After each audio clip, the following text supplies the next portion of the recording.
এমন ভয়ঙ্কর বিকট চেহারা, ওই চেহারাটা দেখা বান্দার চোখ একবার কপালের দিকে ঘুরে যাবে, বান্দার চোখ উল্টে যাবে। ওই বান্দাটা বড় হাই হুতাশ করতে থাকবে। মাহফিল কমিটি যদি শুনে থাকেন তাবারুকটা নিয়ে আসে। আমি আমার ওয়াজ একটানা করব। আমার ওয়াজে কোনো ডাইনে বামে সময় সুযোগ আমি লস করি না। আমি মানুষ যতক্ষণ আছে এদেরকে আমি আমার ডাইরেক্ট ধারাবাহিক আলোচনা শোনাই। যদি আপনারা অল্প কিছুক্ষণ সময় যদি আমার এই ওয়াজটা চলে, কষ্ট হবে আপনাদের। ওয়াজটাকে শুনতে আপনাদের ভাল লাগতেছে? তো শুনেন কষ্ট করে। আমি তো আসছিলাম এদিকে, কোথায় যেন আদ্রানা, কোথায় আসছিলাম না একবার, আমার মনে হয় একবার না দুইবার আমি আসছি। আমি ধারাবাহিকভাবে আপনাদেরকে কথাগুলো বলবো, আপনার ধারাবাহিকভাবে শুনবেন। কোরআন হাদিসের আলোচনা জাস্টিফাই করার দায়িত্ব আপনার। তবে মনে রাখতে হবে, আমি 1-1.5 ঘন্টা ওয়াজ করলাম আর 2-3টা কোরআনের আয়াত পড়লাম না, এটা দিয়ে কেউ ওয়াজ কামইব? কথা বল, কামইব? আমি এই জন্য আপনাদেরকে ডাইরেক্ট কথা সরাসরি বলছি। আমার ওয়াজের ধারাবাহিকতায় কোরআন সুন্নাহ ভিত্তিক কতটুক হয়, যে কথাটা কোরআন সুন্নাহ ভিত্তিক সেটা আপনি মানবেন। আল্লাহ কবুল করেন, পড়েন আমিন। তাবারুকটা নিয়ে আইসে এখানে রাখতে কোন আমার ওয়াজ শেষ হবে, আর পরে তাবারুক। আমার কাছে বেশি ভালো লাগতেছে বাতেশ্বরের মাহফিলে আসার পর আমি দেখতেছি এলাকার মুরব্বী নেকেরাম যারা আছেন, আপনারা বয়োজ্যেষ্ঠ মানুষ, আপনারা মাহফিলে আছেন। এই জিনিসটা সবচাইতে ভালো। বহু এলাকার ভিতরে, বহু জায়গার ভিতরে মুরব্বীরা পোলাপান মাহফিল করে, মুরব্বীরা সায় দেয় না। আপনাদেরকে এটার জন্য আন্তরিক শুভেচ্ছা, মোবারকবাদ, শুকুর গুজার, আল্লাহর পক্ষ থেকে জাযাকুমুল্লাহ কামনা করছে। আল্লাহ আপনাদেরকে উত্তম জাযা প্রদান করুন। আজকের ওয়াজটা আপনাদের জন্য যেমন উপকারী, যুবকদের জন্য আরো উপকারী, মা বোনের জন্য আরো উপকারী। আল্লাহ কবুল করেন। জোরে পড়েন আমিন, আর মোহাব্বতে পড়েন আমিন। আমার মুসলমান শোনো, আজরাইল আলাইহিস সালাতু ওয়াস সালাম যখন ওই বান্দাটার সামনে দাঁড়াইব, বান্দা আজরাইলের সঙ্গে কথা বলার সময় ওই বান্দার জিহ্বাটা 2 চোয়ালের মাঝখানে কামড় পরে এভাবে আটকা পড়ে যাবে। এবার বান্দা আজরাইলকে চোখের ইশারা দিয়ে বোঝানোর চেষ্টা করবে। হাইরে, ওই বান্দার চোখগুলা উল্টে যাবে। বান্দার চোখগুলা যখন উল্টে যাবে, এবার বান্দা যখন তার ইন্তেকালের পূর্ব মুহূর্তে সাকরাতুল মওতের বিছানায় ছটফট করবে, ওই বান্দাটার বুকের উপরে আজরাইল আলাইহিস সালাতু ওয়াস সালাম হাতটা রেখে দিবে বান্দার রূহটা কবজ করার জন্য। ওই বান্দার রূহটা কবজ করার জন্য আজরাইল যখন বান্দার বুকের উপরে হাতটা রাখবে, এবার বান্দার 1 নম্বরে ঘাড়ের 2টা শাহারক আছে, এই রগগুলা ঠাস ঠাস করে ছিঁড়ে যাবে। বান্দার হাতের রগগুলা ঠাস ঠাস করে ছিঁড়ে যাবে। ওই বান্দার পায়ের রগগুলা ঠাস ঠাস করে ছিঁড়ে যাবে। বান্দা বড় বেকার অবস্থায় পড়ে যাবে। এ আমার বাতেশ্বরের বাবা, তখন বান্দারা আর রক্ত চলাচল করতে পারবে না। ওই রক্তগুলা বান্দার নাক আর মুখ দিয়া বের হয়ে যাবে। এত কষ্ট, এত পরিশ্রম বান্দা মরার সময় অনুভব করবে। আল বিদায়া ওয়ান নিহায়া কিতাব পড়তে যা দেখলাম, তাজকিরাতুল আম্বিয়া কিতাব পড়ে যা দেখলাম, আল্লাহর নবী হযরতে ইদ্রিস আলাইহিস সালাতু ওয়াস সালাম বলে, একটা মানুষের দেহের মধ্যে খাবা দিয়া যখন আজরাইলের রূহটা বের করে ফেলবে, ওই মানুষটার কত কষ্ট হয় জানো রে মুসলমান? একটা জীবিত বকরিকে জীবিত অবস্থায় লটকা দিয়া চামড়াটা টাইনা ছিঁড়ে ফেললে ওই বকরির যত কষ্ট হয়, একটা মানুষের দেহ তাইকা রূহটা টাইনা বের করে ফেললে তার এত বেশি কষ্ট হয়। আহা, রূহটা যখন নিয়ে যাবে, ওই রূহটা নিয়ে কবরে যাওয়া যাবে, লাগবে না। ওই সময় আজরাইল আলাইহিস সালাতু ওয়াস সালামকে ওই বান্দার রূহটা ডাক দিয়ে বলবে, আজরাইল, আমার রূহটা তুমি এত তাড়াতাড়ি কেন নিয়ে যাও? তুমি যদি জানতা আমার আল্লাহ তাআলা আমার জন্য কত যন্ত্রণাদায়ক কষ্ট রেডি করে রাখছে, তাহলে তুমি আমার রূহটা এত তাড়াতাড়ি নিয়ে যাইতা না, আরো কঠোরভাবে আমার রূহটা তুমি নিয়ে যাইতা না, তুমি আরো আস্তে আস্তে নিয়ে যাইতা। আজরাইল ওই বান্দার রুহটা যখন নিব তখন আজরাইল আলাইহিস সালাতু ওয়াস সালাম এইভাবে নাক বন্ধ করবেন, বন্ধ করে সামনের দিকে নিয়ে যাবেন। ওই বান্দাটার প্রথম স্টেশন যখন নিয়ে যাবে, প্রথম আসমানের সামনে দাঁড়ায়া দাঁড়ায়া অনেকগুলা ফেরেশতা দাঁড়ায়া দাঁড়ায়া ওই বান্দার দেহের দিকে থু থু নিক্ষেপ করবে। হায়রে কেমন জীবন তুমি বানাইলা রে বাতেশ্বরের বাবা, কেমন জীবন তুমি গঠন করলা, একটা বার চিন্তা করে দেখো। ওই জীবনটা যখন তোমার পান পাখি উইরা যাবে, ওই সময় আজরাইল আলাইহিস সালাতু ওয়াস সালাম রূহ নিয়ে যাবে, নাকের মধ্যে কাপড় লাগায় দিবে। আহা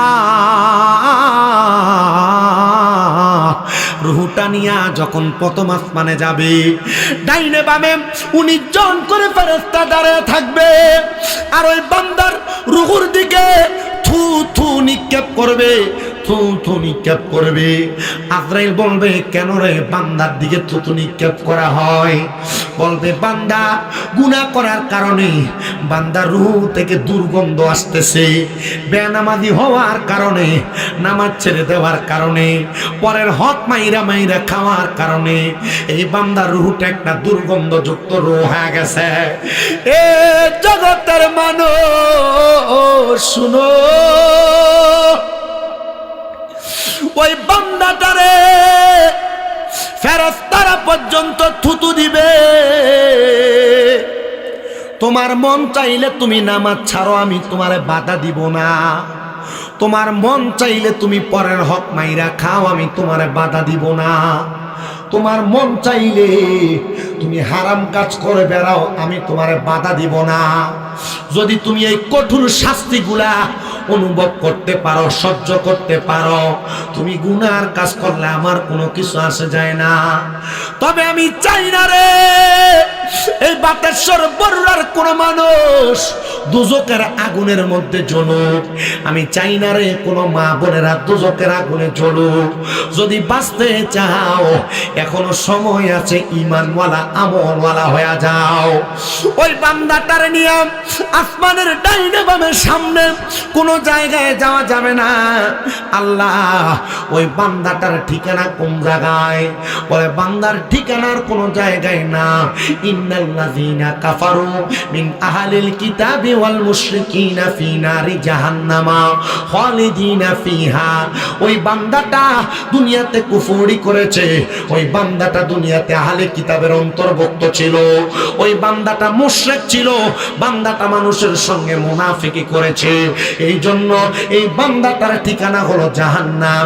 এবার বান্দাটার জাহান্নামের দিকে নিয়ে যাওয়া হবে। বাতেশ্বরের মানুষ রে, জাহান্নামে যখন বান্দাটারে টাইনা টাইনা নিয়ে যাওয়া হবে, ওই বান্দাটারে জাহান্নামের আগুনের প্রজ্বলিত বিভীষিকাময় লালার মধ্যে ফেলা দিবে। আরে কবর কবর কবর, এই কথা নিয়ে আপনারা হয়তো চিন্তা করতে পারেন।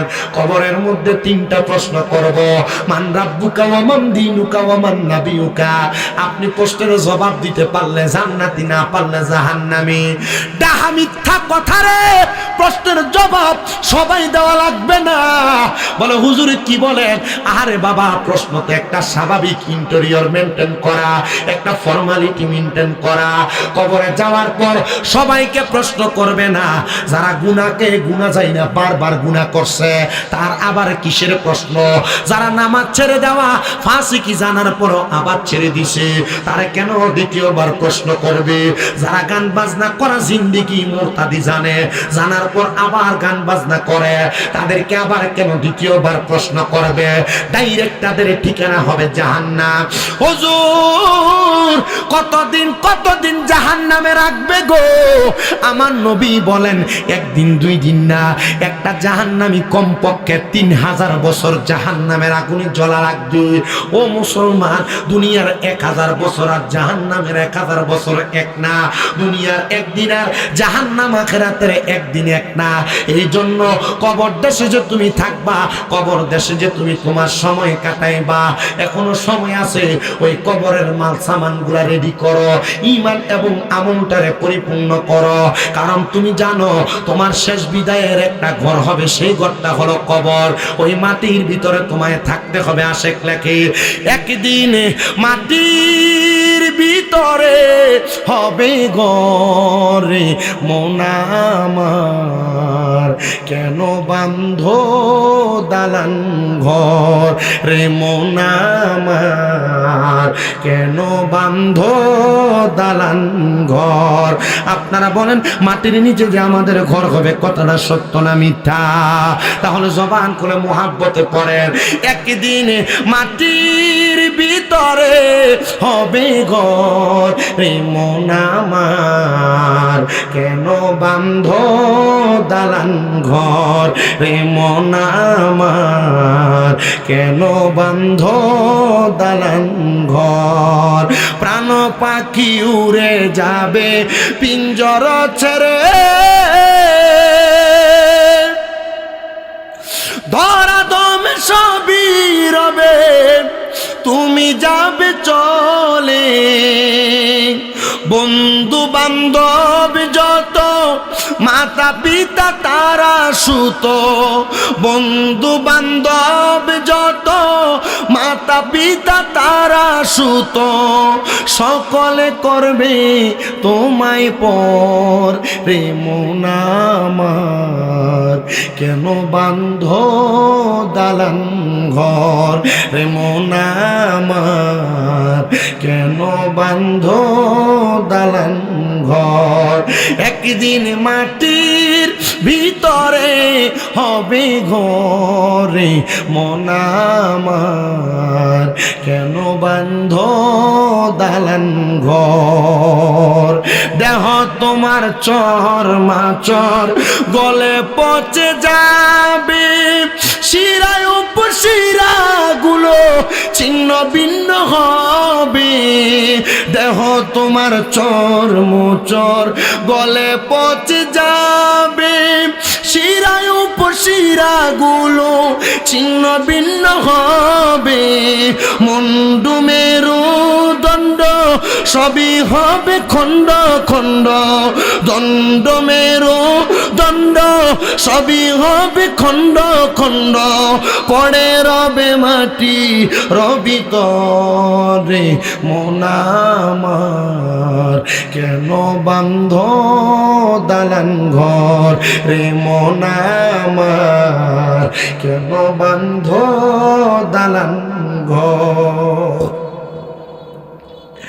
বাতেশ্বর মহিষপুকুরে পদুয়ার পার সুন্নি যুব সমাজ দুনিয়া থেকে বিদায় নিয়ে কবরে যাইবা। ওই কবরটা যদি জাহান্নাম হয় তোমার বড় কষ্ট, কবরটা যদি জাহান্নাম হয় তোমার এই দুনিয়ার জিন্দেগি বৃথা। কবরটা যদি বিভীষিকাময় আগুনের মতো হয় তোমার জিন্দেগিটা বৃথা। সাহাবায়ে কেরাম বলে ইয়া রাসূলুল্লাহ, ও মায়ের নবী আপনি বলেন না ওই কবরের মধ্যে যাওয়ার পর উম্মতে মুহাম্মদীরা কেমন অবস্থায় থাকবে? বলে তিনটা অবস্থা রে। জাহান্নামের আগুন লাল ধাউ ধাউ করা আগুনের মতো জ্বলতে থাকবে। ওই বান্দাটারে 1000 বছর আগুনের মধ্যে জ্বালাইব, 1000 বছর লাগবে না, মাত্র 3টা মিনিট যদি শরীরটা ধাউ ধাউ করা আগুনে জ্বলে, পুরাটা শরীর জ্বলে একবারে পোড়া পোড়া কাঠের মতো হয়ে যাবে, কয়লার মতো হয়ে যাবে। বারবার আপনারে ফায়াকুন বলে শরীরটারে জোড়া লাগানো হবে। ও আল্লাহ, একবার তো আমারে আগুনে পুরাইলে আমার দেহটা জইনা শেষ হয়ে যায়, বারবার কেন আমারে কষ্ট দেওয়া হবে? বলে অন্য কোনো কারণে না, তুমি বারবার গুনার কাজ করেছো, গুনাহ জানার পরে আবার পাওটা বাড়াইছো, বারবার বারবার কইরা তুমি পরের সম্পদ হকগুলা মাইরা মাইরা খাইছো। আমারে বাতেশ্বরের বাবা শুনো, 1000 বছর লাল আগুনে জ্বালায়া পুড়ায়া এবার আগুনের রংটারে আমার আল্লাহ তাআলা সাদা ধোঁয়াযুক্ত বানাইবো। ওই আগুনের মধ্যে আরো 1000 বছর জ্বালায়া এবার আগুনটারে কালো ধোঁয়াযুক্ত বানায়া ওই আগুনের মধ্যে আরো 1000 বছর জ্বালাইবো। 3000 বছর জ্বালানোর পরে নবী যখন এই হাদিসে মুবারাকা বলেন, মসজিদে নববীর মিম্বরের সামনে আমার নবীজির পাশে আহলে সুফফা 70 মতান্তরে 72 জন সাহাবা নবীর সামনে বসা আর ডাক দিয়ে বলি, ইয়া রাসূলুল্লাহ, এই 3000 বছর জ্বালায়া আমার আল্লাহ কি তাদেরকে একটু শান্তির জায়গা দিবে না? নবী বলে, কলা নাম, হ্যাঁ অবশ্যই। ওই বান্দাটারে তাকাসুর নামক একটা জায়গার মধ্যে দাঁড় করানো হবে। ওই বান্দাটা সেই জায়গার মধ্যে দাঁড়ায়া আফসোস করতে থাকবে। বান্দাটার দেহ জ্বালায় পড়ে বান্দারে দাঁড় করাবে। এবার প্রশ্ন করবে, বান্দা কি বলবা বলো। আপনি আমি যদি বলার সুযোগ পাই, আপনি মনে করতেছেন বলবেন আল্লাহ মাফ করে দাও, মনে হয় আপনি বলতেছেন আল্লাহর কাছে ক্ষমা চাইবেন না। নবী বলে, উম্মত শুনো, ওই বান্দা তখন না না বলবে না, বান্দা ক্ষমা চাইবে না, বান্দা 3 বার বলবে পানি পানি পানি। বান্দা 3 বার পানি পানি করে চিৎকার করবে। বান্দা 3000 বছর আগুনের মধ্যে জ্বলার কারণে, তাকাসুর নামক জায়গাতে দাঁড়ায় থাকার কারণে ওই বান্দার গলাটা একবারে কাঠ শক্ত হয়ে যাবে। হায়রে এত কষ্ট রে ও বাতেশ্বরের মা, বাপুরদা চইলা স্বামীর আদেশ অমান্য কইরা তুমিও কিন্তু সেই জাহান্নাম তাড়াতাড়ি তোমার হাতের কাছে আনতেছ। ওই বান্দাটা ওই জাহান্নামের কঠিন শাস্তি সহ্য কইরা তাকাসুর নামক জায়গার মধ্যে যখন বান্দা দাঁড়াইব, 3 বার যখন পানি পানি বলে চিৎকার করবে, সাহাবায়ে কেরাম কান্দে আর কয়, ইয়া রাসূলুল্লাহ, তখন কি ওই বান্দাটারে পানি দেওয়া হবে? নবী বলে, হ্যাঁ পানি দেওয়া হবে, তবে সাধারণ কোনো পাত্রে না, এমন একটা পাত্র যেটা আমরা প্লাস্টিকের পানি খাই, মগ মেলামাইনের গ্লাস, এটার মধ্যে পানি খাই। লোহার গ্লাস বলেন পানি খান, কাঁচের গ্লাস কোন আপনি পানি খান, কিন্তু আপনি যখন জাহান্নামী হয়ে যাবেন, আপনার যে পাত্রের মধ্যে করে পানি দেওয়া হবে ওই পাত্রটা হবে একবারে লোহার গরম পাত্র। লোহার আগুনের মধ্যে জ্বালানোর কারণে গরম কয়লা যেমন লাল ঝলসানো হয়ে যায়, ওই লোহাটা তেমন ঝলসানো হয়ে যাবে। ইয়া রাসূলুল্লাহ, তবু কি তারে পানি দেওয়া হবে? বলে, হ্যাঁ, লোহার গরম পাত্রের মধ্যে কইরা অন্য জাহান্নামীদেরকে আগুনে পুরানোর কারণে তাদের যেই রক্তগুলা পুষগুলা নিচে পড়ছে, হাবিয়া থেকে ওই রক্ত এবং পুষগুলা নিয়া ওই জাহান্নামীদেরকে পান করতে দেওয়া হবে। ও মায়ার নবী গো, তখন কি তারা সেই পানিগুলা পান করবে নাকি? বলে, হ্যাঁ, তাদের পানির পিপাসা থাকার কারণে ওই রক্ত এবং পুষগুলা তারা পান করবে।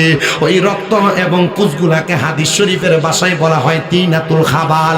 ওই তিনাতুল খাবাল রক্ত পুষগুলা বান্দা তখন পান করবে। নবী, কেমনে গো? রক্ত পুষ মানুষ তো এমনি পান করে না, কেমনে তারা পান করব? বলে, তারা পিপাসার্থ থাকার কারণে তাদের জিহ্বার মধ্যে যখন তিনাতুল খাবাল রক্ত পুষগুলা ঢেলে দিবে, ওই রক্ত পুষগুলা বান্দার জিহ্বাটারে জ্বালায়া পুরে ছাই কইরা দিবে। বান্দার পেটের নাড়ি বুড়িগুলা গইলা বান্দার পায়খানার রাস্তা দিয়ে থর করে পড়তে থাকবে। এ মুসলমান, তোমার কি একটু ভয় লাগে না? তোমার কি অন্তরে একটু মায়া লাগে না? একটা বার কি তুমি চিন্তা করো না, এমন কঠিন শাস্তি আর আযাব তোমাকে দেওয়া হবে। নবী গো, এমন কঠিন শাস্তি তো আপনার উম্মত সহ্য করতে পারবে না। আমার নবী কই, তাহলে তামুতু কাবলাল মাউত, তারা যেন মরার আগে একবার মইরা যায়। ইয়া রাসূলুল্লাহ গো, কেমনে গো মরার আগে একবার মরে? একটা বার আপনি আমাদেরকে শিখিয়ে দেন না। কই, যদি তারা মরার আগে মরতে পারে, দুনিয়ার জমিনে থাইকা হক্কানি রাব্বানি কোন পীর মাশায়েখের হাতে হাত রাইখা বায়াতে রাসূল গ্রহণ কইরা দুনিয়ার জিন্দেগীর কথা বইলা আখের আখিরাতের কথা স্মরণ কইরা তারা আল্লাহ এবং তার রাসূলকে পাওয়ার জন্য ফানা ফিল্লাহ এবং বাকা বিল্লার জগতে চইলা যায়, তখন তারা আর দুনিয়ার আশা করে না, তারা ডাইরেক্ট আখিরাতের আশা করে। আর তারা বিশ্বাস করে তাদের হক্কানি রাব্বানি মাশায়েখে আযম, মাশায়েখে পীর যারা, তাদের হাতে হাত ধরে তারা জান্নাত পর্যন্ত পৌঁছাইতে পারবে। এবার আপনারা বলেন, ও সুন্নি মুসলমান, আমরা এমন ভাবে মরার আগে একবার মুর্শিদ প্রেমে মইরা আমাদের জীবনটারে আল্লাহ নবীর প্রেমে কোরবান করতে রাজি আছি? কারা কারা ডান হাত তুলে আমার আল্লাহরে দেখান, আল্লাহ কবুল করেন। জোরে কোন আমিন।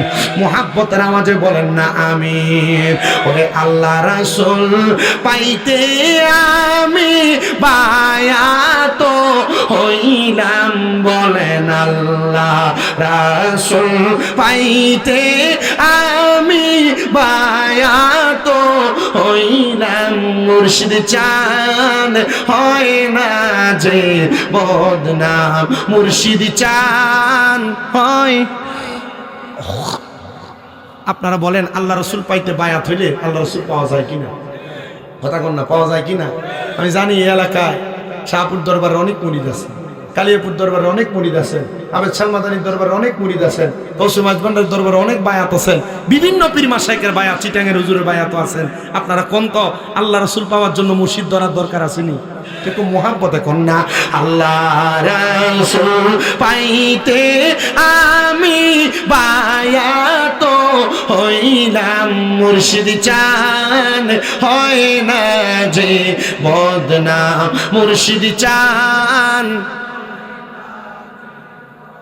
ওরে তরিকতের আমল করে কত বাই গেল উপরে গো, আমায় রাইখো শুনো জরে মুর্শিদা মারা মল নাই, বলে না আমায় রাইখো শুনো জরে মুর্শিদা মারা মল নাই, মুর্শিদ চান হয় না যে বদনাম, মুর্শিদ চান হয় না যে বদনাম। হায়রে আল্লাহ রাসূল পাইতে আমি বায়াত হইলাম, বলেন আল্লাহ রাসূল পাই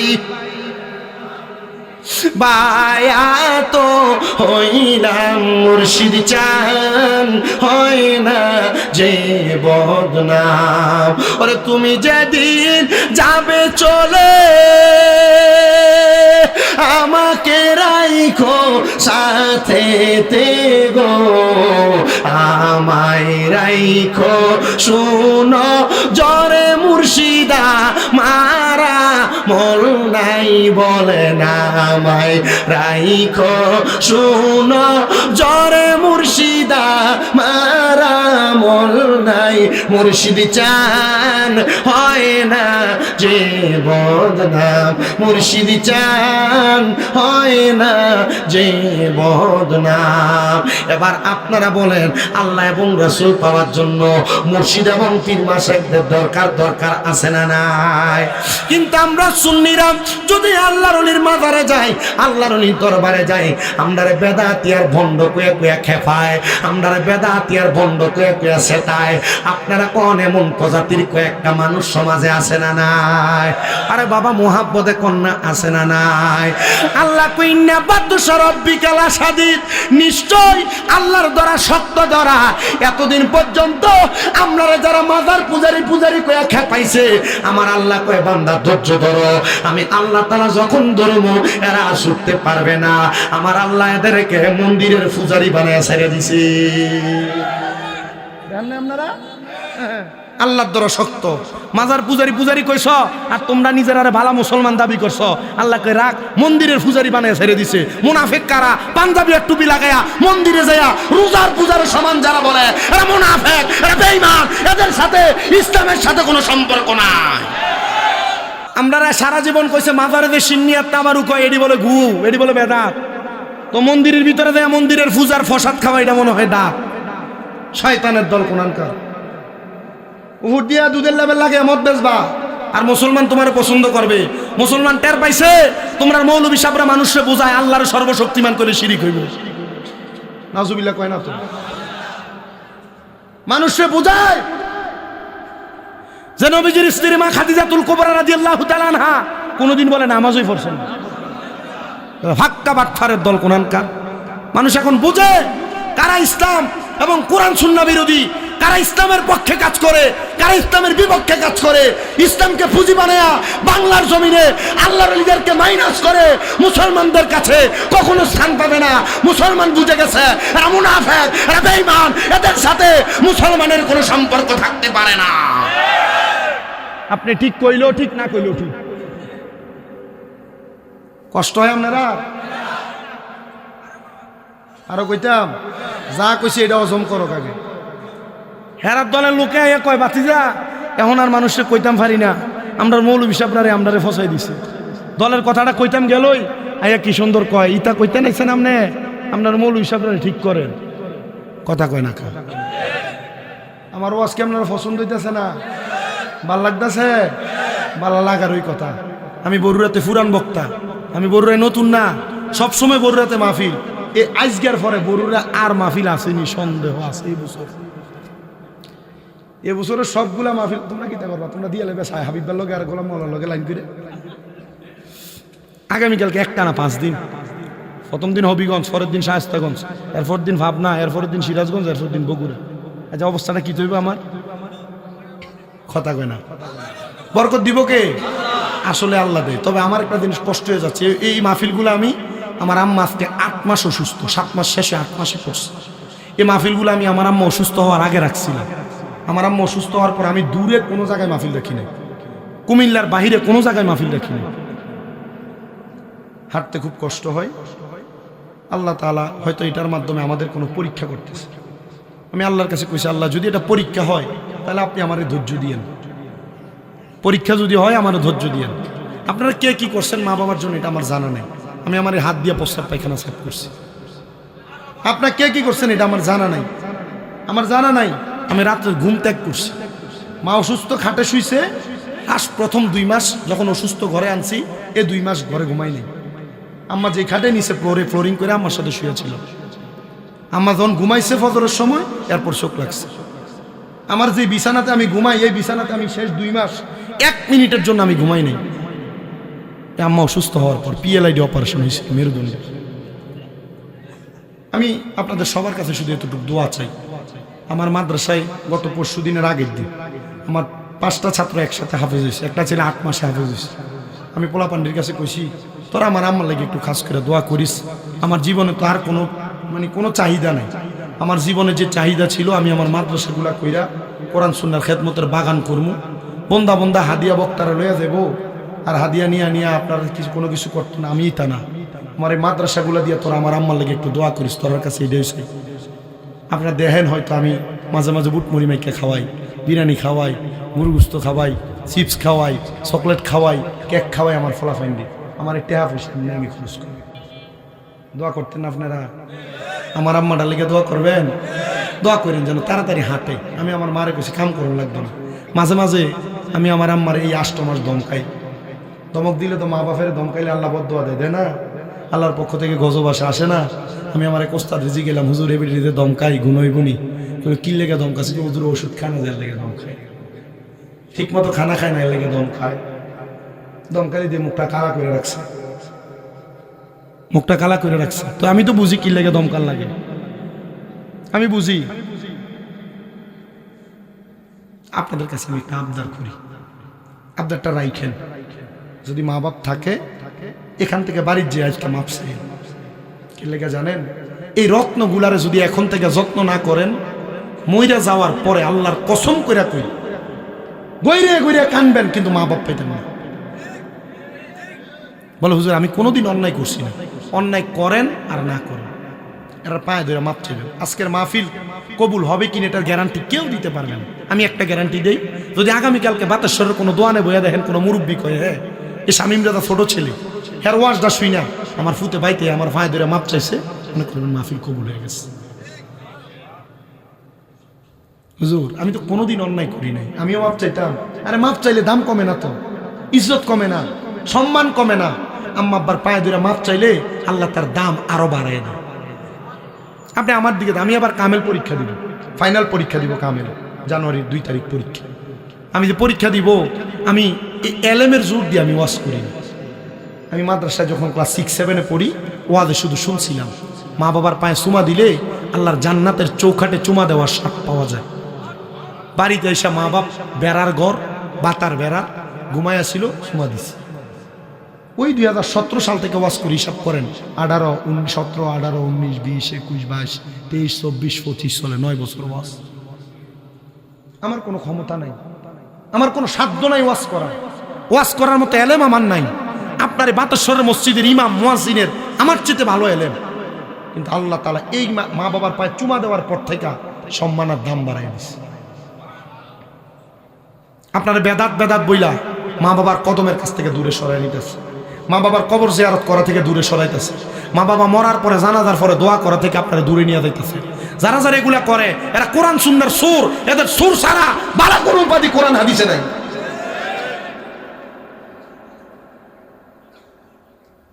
সালাম ফিরে লাস্টে দৌড় মারে। এরা কইবা শামীম রাজা কইয়া গেছে আল্লাহ নবীর একটা হাদিস, ইজা সাল্লাইতুম, আপনি রেকর্ড করেন, সোশ্যাল মিডিয়া তো গুলা ক্যামেরার মাধ্যমে রেকর্ড হচ্ছে।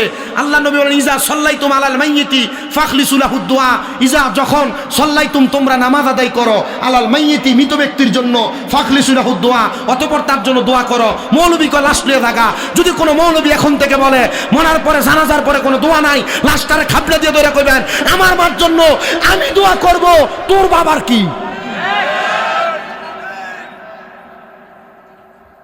মা বাপ মরে গেছে দোয়া করবো আমার বাধা দেয়, কথা কয় না। মা বাপ মরে গেছে 60 দিন না করা বেদাত, 40 করা বেদাত, মানুষের খাওয়ানি বেদাত, তবে রাইন্দা ডেকটা তার মাদ্রাসা দিয়ে দিলে দাঁত 60 দিন না 40 টেহাড়ি তারা দিয়ে দিলে এটা বলো জায়েজ। শয়তানের দল কোন এত করলাই সে আর হনা গরিব রে, আপনারা না আমনে কইলে তো ঘরে আমনে তো হইসলা, আমি গোস্ত কিনি খান তো। আপনারা বলেন এমন মানুষদেরকে ধোকা দেওয়ার মতো মানুষ সমাজে আছে না? জানাজার পরে দোয়া নাই বলে বলে মানুষদেরকে বিভ্রান্ত করে এমন লোক আছে না নাই? এদেরকে হাদিস শরীফটা শোনায় দিবেন, বলে এই হাদিসটা কি মিথ্যা?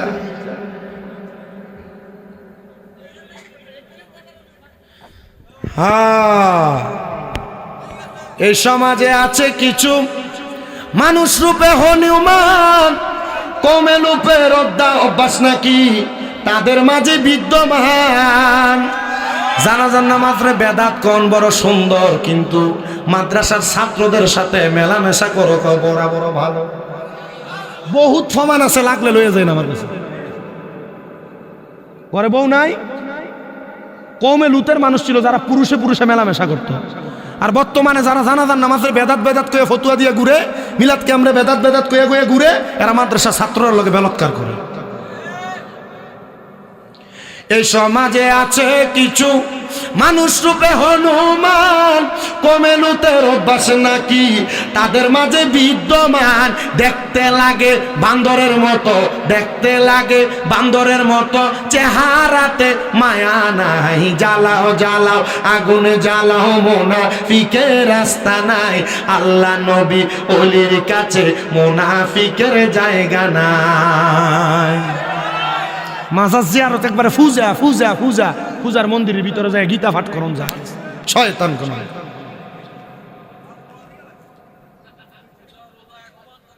পূজার রোজা এদিকে কইছি আমি, আপনার কি কষ্ট হইতেছে? শুনেন, আমি যে ওয়াদের ধারাবাহিকতায় ছিলাম, আর অল্প একটু কষ্ট দিব। বিরিয়ানিটি যদি ঠান্ডা হয়ে যা, ওয়াজ যে বিরিয়ানিটা তো বাইক নিয়ে খাওয়ান লাগবো তো। আরে ফলি 3 প্যাকেটে গান্ধা থাকলে যাবো তো, খাওয়ান লাগবো। আল্লাহ কবুল করো কোন আমিন। শুনেন এ মুসলমান, শুনেন, আমি আপনাদের ঘাতার্থে আপনাদেরকে জানিয়ে দেওয়ার জন্য আমি আমার বয়ান করি। তার মানে চিন্তা করে দেখেন, ওই কবরে যাওয়ার পরে একটা মানুষ স্বাভাবিক আর অস্বাভাবিক মানুষ, একটা মানুষ কবরের দাম পায় কম, আর একটা মানুষ দাম পায় বেশি। তাহলে এবার আপনারা বলেন, বেশি দামওয়ালার পক্ষে আমরা থাকতে চাই কি চাই না? আল্লাহর ওলিদের সোহবতে থাকলে বেশি দামওয়ালা হইবেন। কথা কয় না, বেশি কি ওয়ালা হইবেন? দামওয়ালা কেমনে হবেন? এবার শুনেন, হযরত আব্দুল্লাহ মারুফ রুসাফি নামক একজন আল্লাহর বুজুর্গ বান্দা, তিনি বলেন, আমার কাজ ছিল দুনিয়ার জমিনের মধ্যে আল্লাহর জিকির ফিকিরের সময় কাটানো। আমি আব্দুল্লাহ মারুফ রুসাফি, আমি বসবাস করতাম দামেস্ক এলাকায়। কোথায়? দামেস্ক এলাকায়। আমি ব্যবসা করার জন্য গেছিলাম ইয়ামেনে। ইয়ামেন থেকে ব্যবসার মাল নিয়ে যখন আসতেছিলাম, ডাকাতের দল আমার মালগুলা চুরি করে নিয়ে যেতে লাগছিল। এমন টাইমে ইয়ামেনের বাদশার সেনাপতিরা আমার মালগুলা আটকায়া ডাক দিয়ে কয়, মালগুলা কার? ডাকাত দল বলে মালগুলা ডাকাতের। আর আমি বললাম মালগুলা আমার। এমন সমাজে বহুত মানুষ, ভাইটা মরে গেছে, 2-3 ভাই মিল্লা কয় আমার ভাইয়ের কোনো জায়গা জমি নেই, সব আমার কাছে বেচে গেছে। এরপর আর ভাই বোনের জায়গা বুঝিয়ে দেয় না। এমন সিটার আর সুরটা সমাজে আসেনি। আমার ওয়াদের ভাষাটা খুব বিশ্রী, তাই না বাবা? আমার কাছে ভাই বাতিদার জমি দখল করেন না রে, সুরটা ছাড়া আর ভালো কোনো ভাষা আমার কাছে নাই। আল্লাহ তো এদেরকে জালিম বলছে, আল্লাহদেরকে জালিম বলছে, যারা মানুষের হক মাইরা মাইরা খায়, মানুষের সম্পদ দখল করে করে খায়। এরা জালেম, এরা চোর। এদের জায়গা বাংলাদেশেও নাই, মাটির তলেও নাই। এদেরকে কবরের মাটি চাপ দিয়া ছাতনার হাড্ডি পর্যন্ত গুঁড়া করব। কষ্ট হইতেছে আপনারা? হযরতে আব্দুল্লাহ মারুফ, আয়স না এই না শুরু। আব্দুল্লাহ মারুফ কারকি রহমতুল্লাহ আলাইহি ডাক দিয়া কয়, জগতের মানুষ তোমরা শোনো, আমি মালগুলা নিয়ে যাইতে লাগছিলাম, আমার ডাকাতের দলেরা আমার মালগুলা নিয়ে যাইতে লাগছে। ইয়ামেনের বাদশার সেনাপতিরা আমার মালগুলা আটকাইছে। ডাকাইতের সব মানুষ কয় মালগুলা তাদের। আমি বললাম মালগুলা আমার। তারা আমার জিজ্ঞেস করে, তোমার মালের মধ্যে কি কি আছে তুমি বলো। তিনি বলেন, ওই দিন আমি একসাথে যে মালামাল কিনে ঠাউগা, আমরা এটার কি দেখো লর্ডে মাল কিনে না, আমি ওই দিন আমার সব মালগুলা আমি লর্ডের মাধ্যমে ক্রয় করেছি। কিন্তু ডাকাত দল ডাক দিয়া কয়, তুমি বলো তোমার মালে কি আছে। তিনি বলেন, আমি আমার মালের বর্ণনা দিতে কম একটু দেরি হইল। তারা আমার মালের বর্ণনা না দিয়া নিজের সব মাল নিজেদের দাবি করলেন। দাবি করার পরে আমি আবার তাদেরকে বলতে লাগলাম, এই মালগুলা তাদের না, তোমরা মিথ্যা কথা বলবা না। তারা মিথ্যা কথা বলিলা মালগুলা তাদের দাবি করতে লাগলেন। এমন টাইমে বাদশার সেনাপতিরা আমাকে এবং ওই ডাকাত দলকে আটকাইলেন। আমি কেন আমার নিজের মালের বর্ণনা দিতে পারলাম না, আর তারা কেন আমার মালকে নিজের মাল দাবি করলো। দুই শ্রেণীর মানুষকে দুইটা জেলখানায় আটকাইলো। আমার জেলখানায় রাখার পরে তারা আমার কোনো খোঁজ খবরই নেয় নাই। একটানা 3 মাস পর্যন্ত আমার জেলে আটকায় রাখছে। কয় মাস? আচ্ছা, 3 মাস একটা মানুষ জেলে থাকলে কোনো খানাও দেওয়া হচ্ছে না, জুলুম তো। মানুষের মাল চুরি করা কি? আপনারা কথা বলেন না। মানুষের মাল চুরি করা, ওজনে কম দেওয়া, জোরে কন, ওজনে কম দেওয়া, ভাই বাতিদার জমি মাইরে খাওয়া, পরেরকে মিথ্যা কথা বলে তার টাকা পয়সা মাইরে দেওয়া। আস্তে কয়, এটা কি? জুলুম। এ জুলুম যারা করে, জুলুমকারীদেরকে আল্লাহর নবীর হাদিসে মুবারক কয়, আজ-জুলমু জুলমাতু ইয়াউমাল কিয়ামা। কিয়ামতের দিন সবাই উঠবে এক জায়গায়, আর জুলুমকারীগুলো উঠবে অন্ধকার আরেক জায়গায়। কি জায়গায়? কথা কয় না। কোন জায়গায় উঠবে? আমি কই, আগামীকালকে ওয়াজ যত বক্তাই পর্যন্ত করছে সবাই টিনে। আমি এখন যেটি কইতেছি দেখবেন দোয়ান এডিল কথা এডি কইয়া গেছে যখন শোনা, এই তার উপরে পড়ছে ওয়াজ, ই তুই কইব কালকে। একটু আপনি হিসাব মিলিয়ে দিচ্ছেন। শোনো বাবা, একটু অন্তরের কান লাগে শুনো।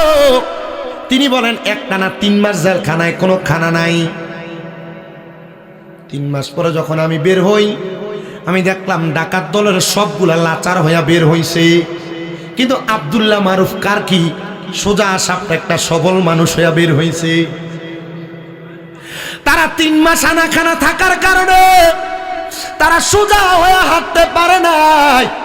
আর আমি একবারে সুন্দর সোজা সাপটা শরীর একবারে চিকন। আমি হেঁটে হেঁটে বের হচ্ছিলাম। আমি যখন বের হই এমন টাইমে আমার অবস্থাটা মানুষ দেখতেছে, তারা গড়ামড়ি গড়িমসি করে করে বের হয়, আর আমি সুন্দর করে হেঁটে হেঁটে বের হই। প্রমাণ হয়ে গেছে কোনটা কার মাল। এবার আমাকে বাদশা ডাক দিয়া বলে, হে আব্দুল্লাহ মারুফ কারখি, এ মালগুলা তোমার। আর এই যারা ছিলেন ডাকাতের দল, তারা ডাকাত হওয়ার কারণে মালগুলা তাদের না। দেখো তারা মিথ্যা বলার কারণে গড়িমসি করতেছে, মাটিতে গড়াগড়ি করতেছে। যাও যাও যাও, আব্দুল্লাহ মারুফ কারখি তুমি এগুলা নিয়ে যাও।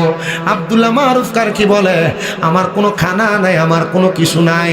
আমার বাদশা প্রশ্ন করে, ওগো আব্দুল্লাহ মারুফ কারখি, তোমার যে কোনো খানা ছিল না, তাদেরও খানা ছিল না, তারা লাচার হয়ে গেছে, চলতে পারে না, তুমি কেমনে এত সবল সুস্থভাবে হাঁটো?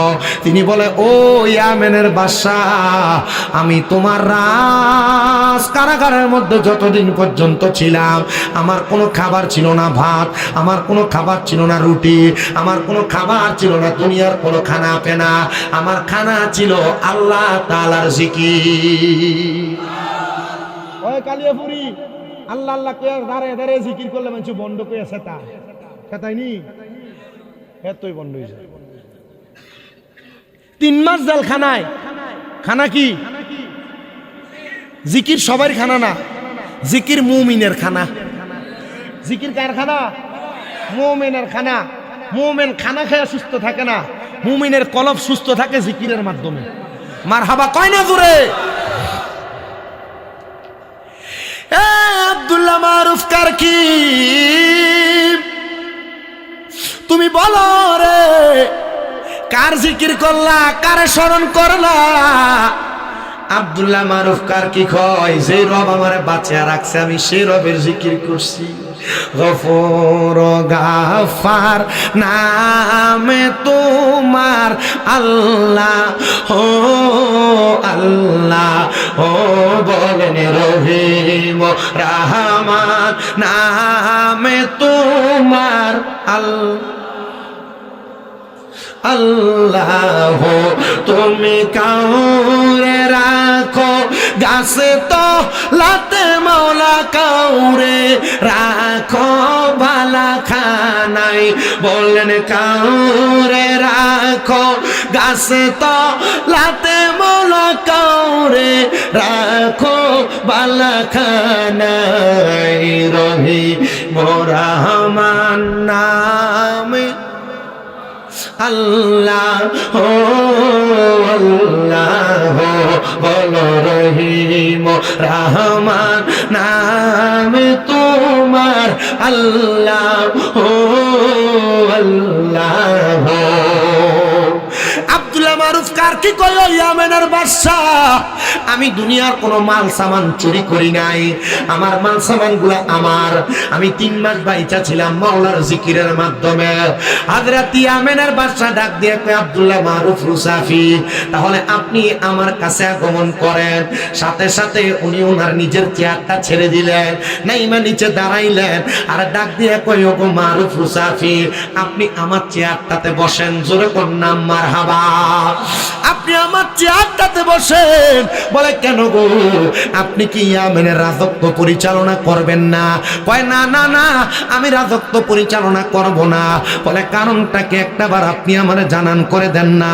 বলে, অন্য কোনো কারণ না, একটাই মাত্র কারণ, আপনি এমন একজন খোদার বন্দেগী করেন, এমন একজন খোদার পথে চলেন, এমন একজন খোদার জিকির করেন, যেই খোদা আপনারে দুনিয়ার কোনো খানা ছাড়া এই খোদার স্মরণের মাধ্যমে আপনারে বাঁচায় রাখে। জান জান জান, আপনি ওই খোদা তাআলার ইবাদতে মশগুল থাইকা আমার এই রাজ্য ইয়ামেনটারে পরিচালনা করেন।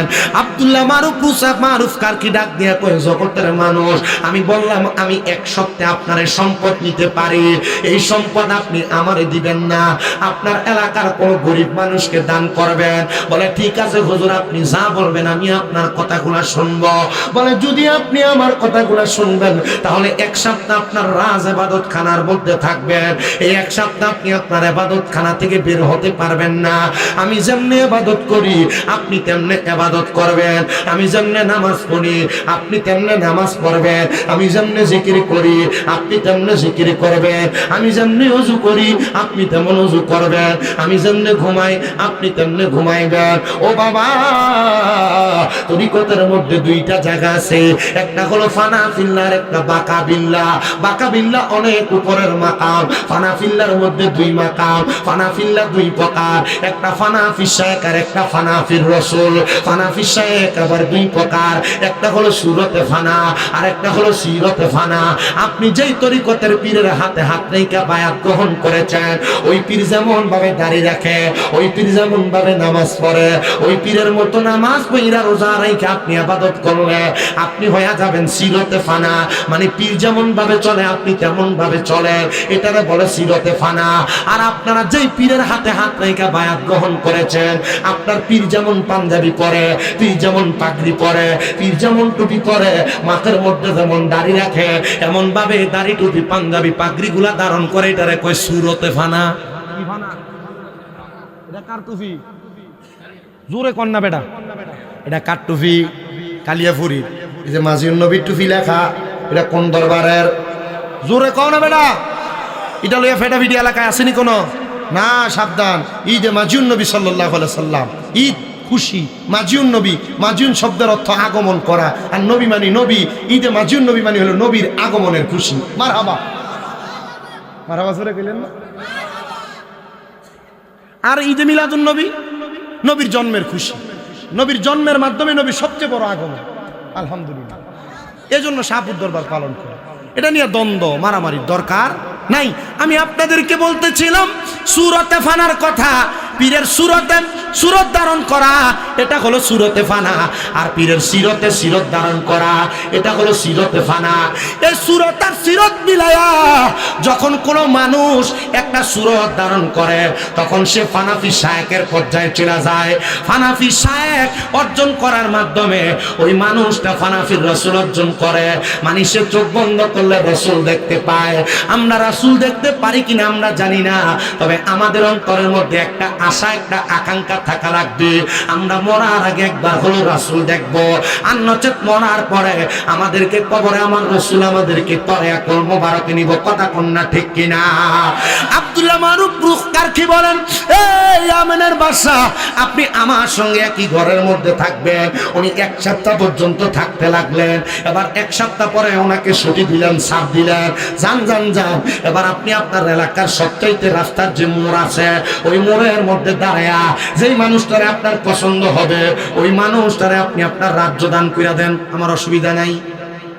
আর আমারে আপনারে যদি বলা হয়তো যে আপনারে একটা বাড়ি দেওয়া হবে, আপনি আপনার ইমানটা বেচা দেন, আপনার একটা বাড়ি দেওয়া হইব, আপনি এখান থেকে বুর উপরে হাত বেঁধে নামাজ পড়েন। আপনার যদি কয়া হয় আপনার একটা জায়গা দেওয়া হইব, এ ফোলা ফাইন এখন থেকে নামাজ যখন পড়বা, এই তারাবির নামাজ 8 রাকাত পড়ে বাইরে চলে বা 40 দিন তারাবির নামাজ 8 রাকাত পড়লে তোমার একটা সাইকেল দেওয়া হইব। আমরা ফোলাই নেটি বেচা সাইকেলের ফাগল হইয়া, বইয়ের ফাগল হইয়া, নতুন নতুন কিছু হাদিয়া দিলে এটির ফাগল হইয়া ইমানদারে বেচালা। আর আমরা বাপ দাদারে দিয়ে 20 টাকার তারাবির নামাজ পড়ছে, এটা বলে নাজ হয়, এটা বলে কোরআন হাদিসে নাই। মক্কা মদিনা কয় রাকাত? 20 টাকা। কি সুন্দর কয়, বাতিজা মক্কা মদিনা যদি দেখেই শুনি, তুমি যে মদিনা থেকেইছ, তো মদিনা আর মক্কা এলাকায় যে সৌদি আরব এখানে সিনেমা হল বানাইছে, তুমিও বানাও বাতেশ্বর একটা সিনেমা হল। কথা কয় না? মক্কা মদিনার দিয়ে তো দলিল দাও, মক্কা মদিনার দিয়ে তো সুন্দর সুন্দর কথা কইতেছ। মক্কা মদিনা এটা নাই ওইটা নাই, তো সৌদি আরবের জেদ্দাতে কত সুন্দর মদের বার বানাইছে, সৌদির ফোলা ফাইন্ডে খাবাই লাগা, তো তুমিও মদের বার বানাই দাও বাতেশ্বরে। খালি মক্কায় আছে মদিনা আছে, বেডি এতে গাড়ির লাইসেন্স দিছে, তো তুমিও দাও না, তোমার বেডি অটো চালাক। শয়তান। মক্কা মদিনা ডাইরেক্ট দলিল না, মক্কা মদিনা ইমানের জায়গা। মক্কায় যাবেন হজ করতে, মদিনায় যাবেন জিয়ারত করতে, দেখেন না মুতোয়া হ্যাঁ পুলিশের চাকরি করে, হ্যাঁ হাত ধরে ফিরিয়ে দেয় হেদিকে হেদিকে। কি আল্লাহ? আল্লাহ ফুপ দিকে নাই, আল্লাহ পশ্চিমে নাই, আল্লাহ উত্তরে নাই, আল্লাহ দক্ষিণে নাই, তো কি লেগা এদিক থেকে ফিরিয়ে দেয়? আপনি বুঝতে হবে মক্কা মদিনার ভিতরে শুধু তারা থাকলে তারাই যে একবারে বালা আলেমেদিন হয়ে যাবে, বিষয়টা এমন না। এরা নজদিদের দালাল। কাদের দালাল? হাদিসে মুবারাকা বলতেছে মদিনা শরীফে ডাবল বরকত। মক্কাতুল মুকাররমায় যে বরকত, মদিনাতুল মুনাওয়ারায় ডাবল বরকত। তা আপনি ডাবল বরকত নিতে চান না? আপনার কেউ ফিরিয়ে দিলে আমি দেখছি না, আমি দেখছি আপনি কি আমারে একটা সময় আহলে সুন্নাত ওয়াল জামাতের সুন্নি ছাড়া, আমরা যারা গরম সুন্নি ছাড়া সবাই ঘৃণা করত। এখন আমারে কৌমিকন এরাও খুব মহাব্বত করে, এদের দলের বাতিল ফেরকা স্যার মহাব্বত করে। হুজুর কারণটা কি? তা মহাব্বত কেন করে? জি না, আমি গালাগালি করি না, আল্লাহর কসম আমি গালাগালি করি না। কেন করি না? সবাই যদি গাইলায় তো ডাইককে আনবো কোনটা? কথা কেনা বাপও ফিডে মাও ফিডে তো ঘরে আনবো কে? আমি এর লেগে গাইলেই না। আমি সুন্দর সাবলীল, আমি এ পর্যন্ত কোনো গালি দিছি? সাবলীল ভাষে কথা বলছি। এ কথার মাধ্যমে আমি যার যার পরিচয় তুলে ধরছি।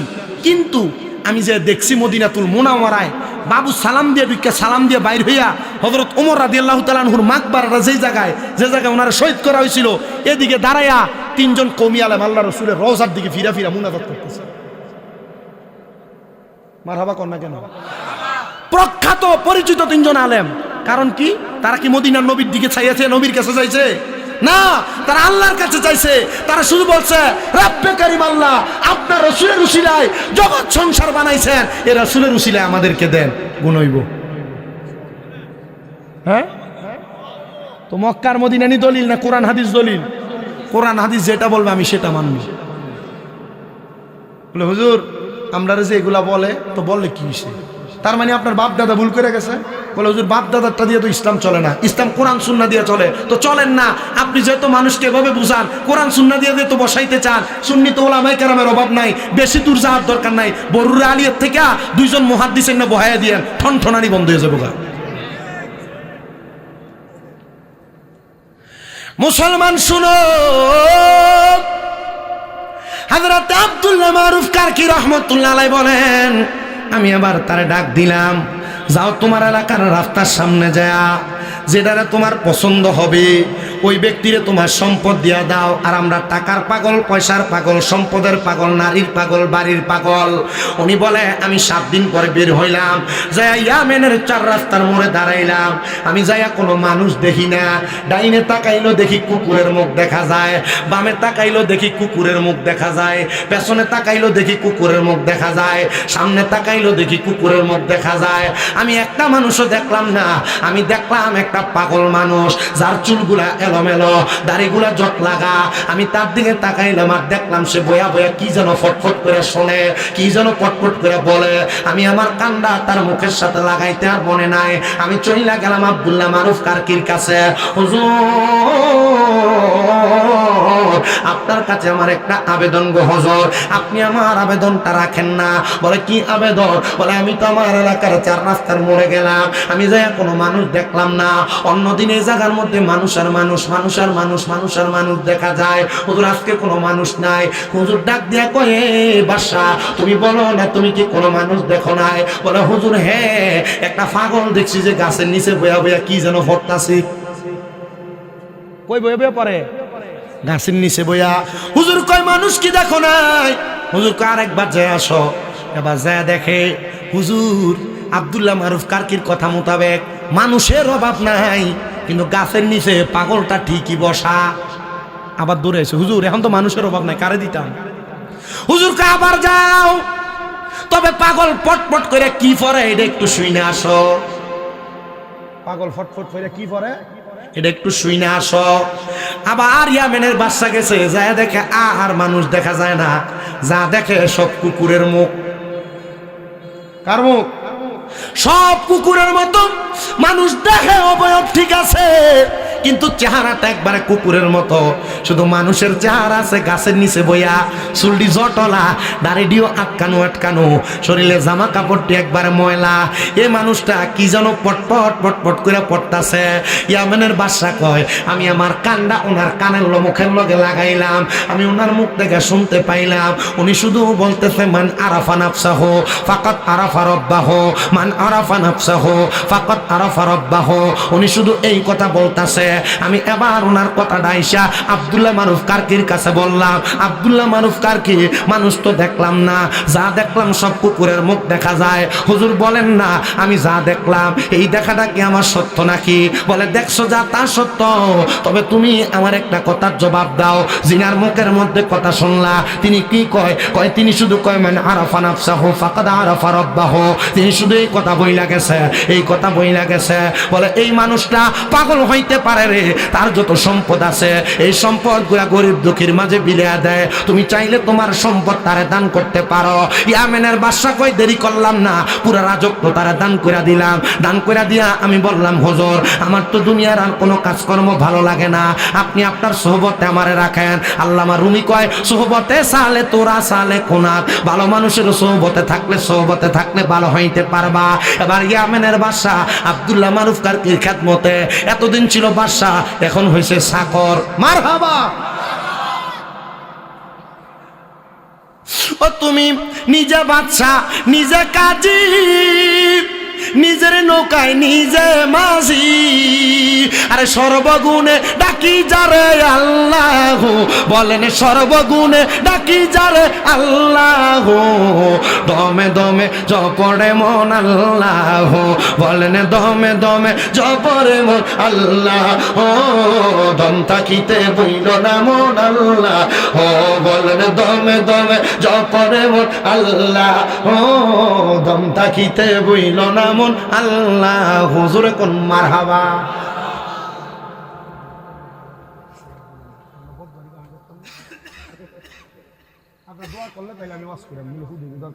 মোটামুটি আলেম ওলামা আছে না, ওনারা থাকলে আমার কাছে কেমন জানি লাগে, মনে হয় যে একটু আদব।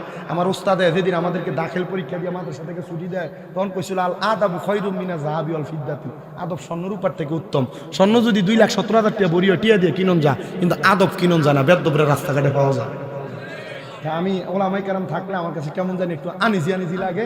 হুজুরা নিচে বয়ে থাকলে ওয়াজ করতো আমার কাছে একবারে কেমন জানি লাগে। তবু হুজুর আমরা যদি বদয়া না দেন, আমার ওয়াজ শেষ, আমি গোছাইলেছি কথা শেষ করি। হ্যাঁ, একটু মোহাব্বতে কোন মারহাবা। ইয়ামেনের বাদশা তিনি বলেন, আমি ওনার খেদমতে চলে গেলাম। খেদমতে থাকার 3 দিনের দিন ইয়ামেনের বাদশা গেছে, ইন্তেকাল করছে, মারা গেছে। মারা যাওয়ার পরে এলাকার মানুষ কয়, হাই রে বাদশাই ছাইরা দিয়া চাকরের দায়িত্ব নিলেন, উনি কি যেন কি করলেন, তিনি এইটা কি করলেন আমরা বুঝলাম না। সবাই যখন ওনার জানাজা পড়লেন, দাফন করলেন, বাড়িতে যায় ঘুমানোর পরে সবাই স্বপ্ন দেখে ইয়ামেনের বাদশা সুন্দর একটা ফুলের বাগানের মধ্যে ঘুরতেছে। দৌড়াইয়া হযরত আব্দুল্লাহ মারুফ কারকিরে প্রশ্ন করে, হুজুর এটা তো বুঝতে পারলাম না, কাহিনীটা কি আপনি বলেন না? তিনি বলেন, অন্য কোনো ঘটনা না, ঘটনা হইল তিনি যে 7 দিন একটানা ইবাদত কইরা দিনার মাল সামান গুলা একটা পাগল মানুষকে বিলায়া দিছে গো। আর 3 দিন পর্যন্ত তার কলবটাকে পরিষ্কার করার জন্য হক্কানি একজন মাশায়েখের সোহবতে থাইকা তার জীবন পরিবর্তন করেছে। আমার আল্লাহ তাআলা আগের 7 দিনের পরের 3 দিনে 10 দিনের ইবাদতে এই বান্দাটারে জান্নাতের বাগানের মধ্যে জায়গা করে দিয়েছে। এই জন্য আমি আমার বাতেশ্বর এলাকা, এই মহেশপুকুরি এলাকা, পদুয়ারপাড়া এলাকার, বড়ুয়া এলাকার যত মানুষ আমার বয়ান শ্রবণ করেছেন, আপনাদের সবার কাছে বলবো রে বাবা, জীবনে যা কিছু করেন আর না করেন, আপনি জায়গার মধ্যে থাইকা আল্লাহ এবং তার রাসূলের মুহাব্বত নিয়া যে কোনো একজন হক্কানি রাব্বানি পীর মাশায়েখের হাতে হাত দিয়া বায়াত গ্রহণ কইরা তরিকতের সাধন ভোজন শিখা আপনি কবরে যান, দেখবেন ওই ইয়ামেনের বাদশার মতো আমার আল্লাহ তাআলা ওলিদের সোহবতের কারণে আপনারেও ওলি বানাইবো, আপনারেও জান্নাতি বানাইবো। এবার আপনারা বলেন, ওই আল্লাহর এমন ক্ষমতা আছে না নাই? এই বিশ্বাস কার কার আছে? ডান হাত তুলে আমার আল্লাহরে দেখায়। ফেরেশতা কি সালামি দেন ওয়ালে ফৌজ করতি থি জনাব সৈয়দা